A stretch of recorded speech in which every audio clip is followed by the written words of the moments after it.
Wakil Ketua Dewan Pembina PSI, Grace Natali, mengusulkan diberlakukannya penerapan ambang batas fraksi menyusul putusan Mahkamah Konstitusi yang menghapus parliamentary threshold 4% sebelum pemilu 2029.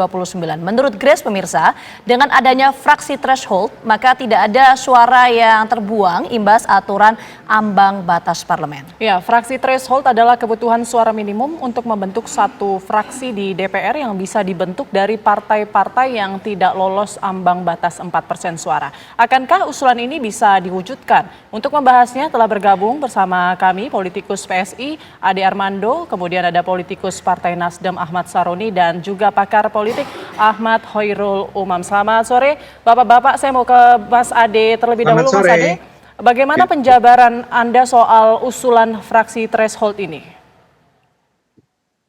Ya, sebetulnya pada dasarnya ini kan gini. Selama ini kita memang merasa bahwa partai-partai besar di DPR itu berusaha menjaga, mencegah agar jangan sampai komposisi partai-partai besar yang ada di DPR itu terganggu ya oleh kehadiran partai-partai baru yang mungkin punya pemikiran-pemikiran yang berbeda dan mungkin memperjuangkan hal-hal yang selama ini justru tidak pernah diperjuangkan di DPR ya.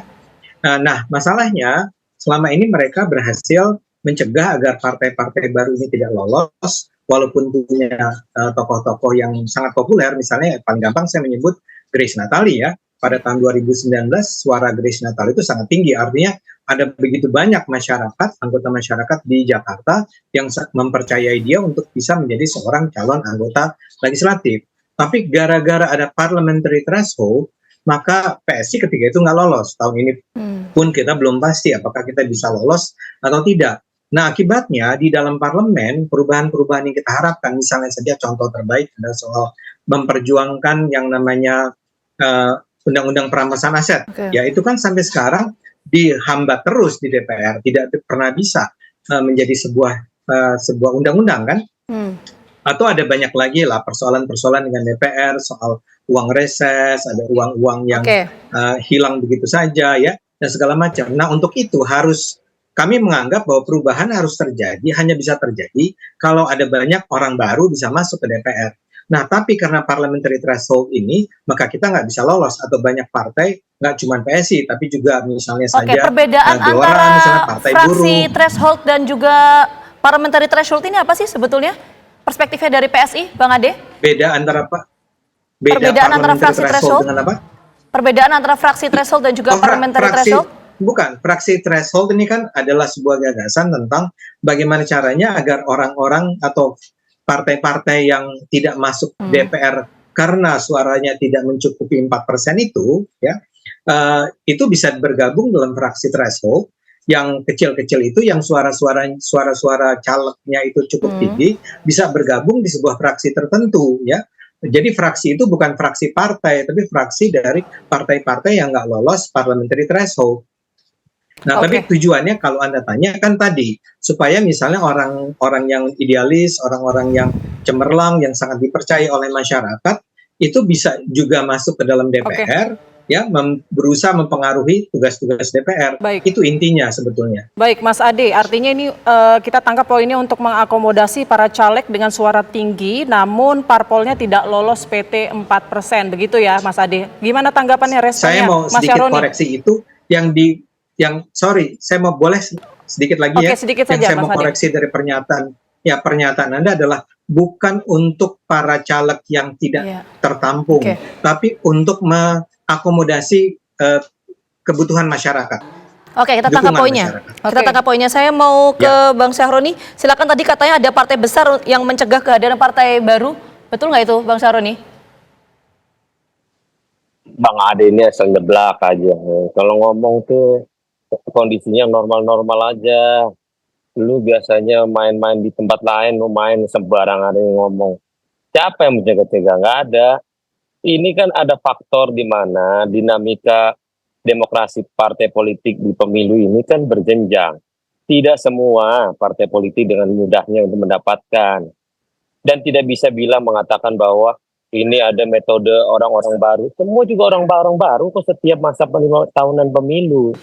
Cuman Jangan berpikir bahwa ada hal-hal yang akan dipaksakan.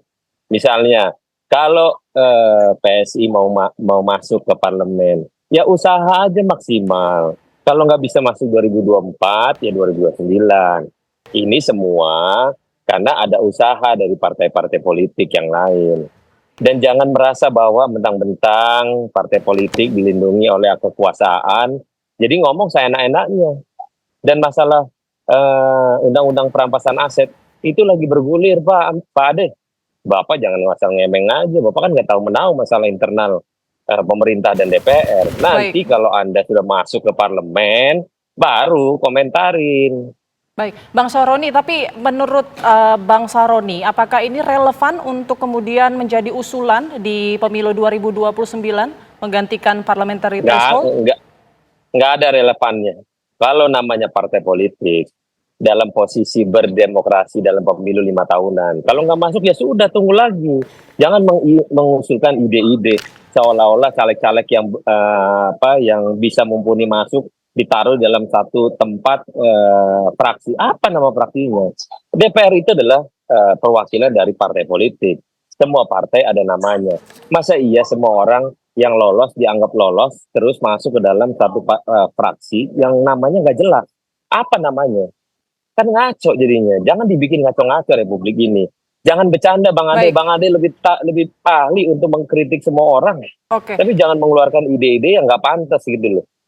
Baik, Bang Saroni, saya mau konfirmasi lagi ini, Mas Ade, usulan fraksi threshold ini apakah untuk di pemilu 2024 ini atau nanti di 2029, Mas Ade? Nggak, ya bisa. Sebetulnya ya 2029 lah ya. Kalau 2024 itu, 2029, antara 2024 sampai 2029 misalnya, ini tidak terjadi nih si penghilangan parliamentary threshold ya. Maka dipikirkan bahwa ke depan ya ada baiknya ada yang namanya fraksi threshold ini. Jadi nggak harus 2024, 2020% juga oke. Tapi kalau udah parliamentary threshold itu dihilangkan, ya nggak ada gunanya juga fraksi threshold. Oke, Mas Begitu. Umam. Baik, Mas Umam. Kalau melihat adanya usulan fraksi threshold ini, kira-kira bagaimana pandangan Mas Umam sendiri?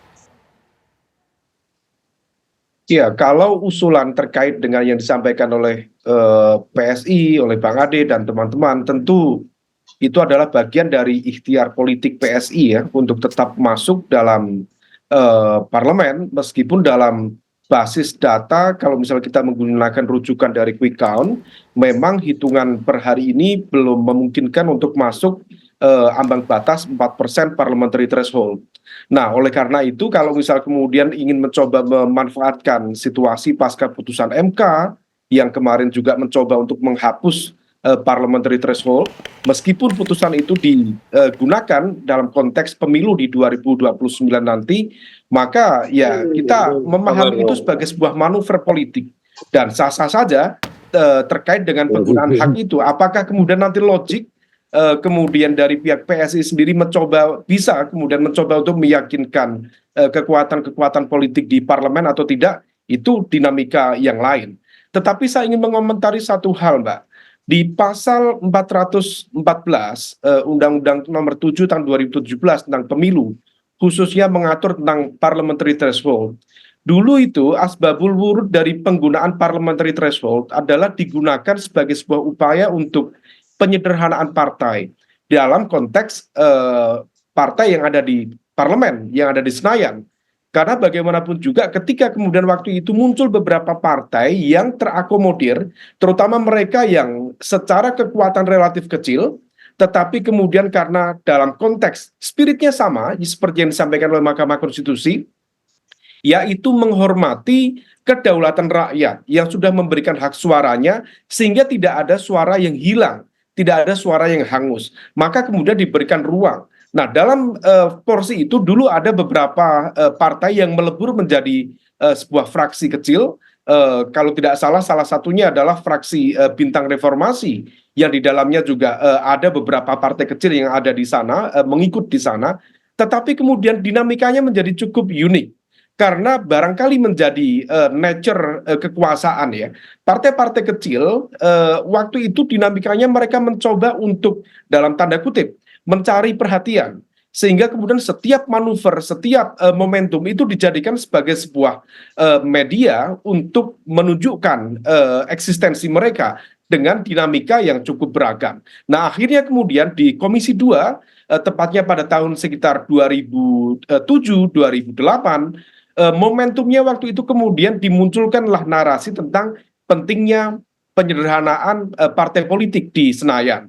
Nah, oleh karena itu muncul kemudian mekanisme parliamentary threshold. Angka 4% itu sebenarnya sudah cukup moderat, karena sebelumnya ada di angka sekitar sangat rendah, bahkan sebelumnya 3,5%, kemudian menjadi 4%. Nah, yang menjadi pokok persoalan kalangan masyarakat sipil selama ini sebenarnya bukan parliamentary threshold, tetapi presidential threshold. Tetapi kalau misalnya sekarang kemudian masuknya dalam konteks parliamentary threshold, itu menjadi sebuah pertanyaan. Ini siapa yang bermain? Kepentingan siapa yang bermain? Meskipun di saat yang sama tentu penghormatan terhadap kedaulatan rakyat itu penting untuk dipahami. Tetapi di saat yang sama menjalankan sebuah mekanisme kepartaian yang solid, yang tentu dalam konteks parlemen juga lebih kuat, lebih memadai, itu juga diperlukan sehingga sistem kepartaian ini berjalan secara disiplin. Nah, kalau misal kita mengikuti sekali lagi poin-poin pembahasan di Komisi 2 waktu itu, bagaimana kemudian menegaskan pentingnya parliamentary threshold, salah satu fungsinya misalnya meningkatkan efektivitas dan efisiensi pemerintahan. Yang kedua, mencegah fragmentasi politik. Kemudian yang ketiga, memperkuat akuntabilitas politik publik secara umum. Dan tentu mengurangi biaya pemilu dan administrasi, sehingga kemudian dalam konteks baik di internal DPR maupun di luar DPR ada sejumlah rasionalisasi pembiayaan yang kemudian didasarkan pada mekanisme penyederhanaan partai itu. Dan tentu yang terakhir adalah meningkatkan representasi politik Mas yang Umam, diharapkan dengan jauh dinamika lebih yang ada di internal parlemen per hari ini, bagaimana kemudian usulan ini apakah memang potensinya besar untuk terwujud? Kita akan bahas usai jeda. Kami kembali hadir.